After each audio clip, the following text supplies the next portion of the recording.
So, 2020, huh? What a year.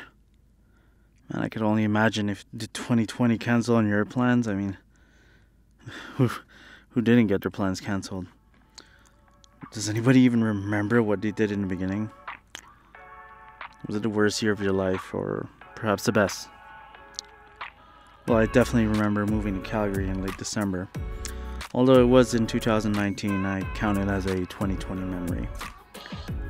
It was a few days away from the new year, so anyways, looking back at that, actually stressing me the hell out.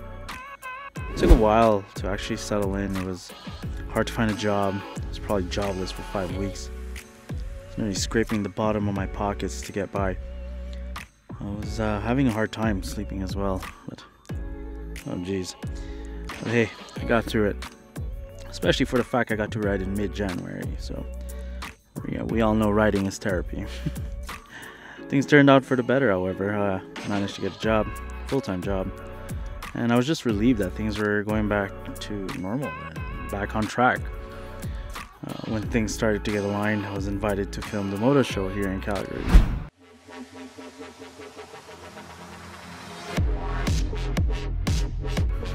Previous months were getting to me so badly, I actually almost forgot what I truly love doing, and just picking up the camera and getting creative. After filming the motor show, my friend was getting into cooking at home, so I even started filming his creations. That dalgona coffee trend was probably the start of 2020's nightmare. You guys remember how trendy that was and how the whole world was trying it out? I think the world was still the same at that time. The smiles on people's faces, the gatherings were still a thing. A few days later, that was it. We was in a pandemic. And there I was again, no job, no worth. Honestly, good thing the government was actually there to support. This pandemic was such a disaster, it was more like a climax in a movie. Except all our lives were in the movie. For some people, it was probably a vacation. For some, it was probably the most devastating time. As much as it was a dark time, there was no way I was going to let it get to me this time, not again. So, I grabbed my camera. I made videos of things I can think of, took so many pictures of people, and in the process of doing so, I met some new friends and plenty others, like Jay, Moto King, Wolf, Ash, so many more. And, you know, continuing down 2020, probably had the biggest idea I wanted to create. I wanted to create a little series, and I did it. And we all worked on it together, made it happen. Heck, I had a hell of a good time, and I'm sure we all did. I was able to push myself into doing something I didn't know I was capable of.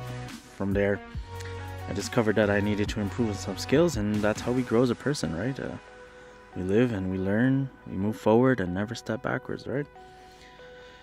Christmas just passed, and, you know, it's probably the quietest Christmas ever.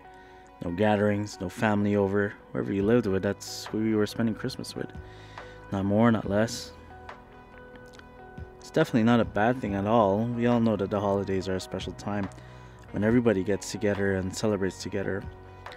However, this year was different, of course. As a matter of fact, I did actually enjoy my Christmas with my girlfriend and my homie.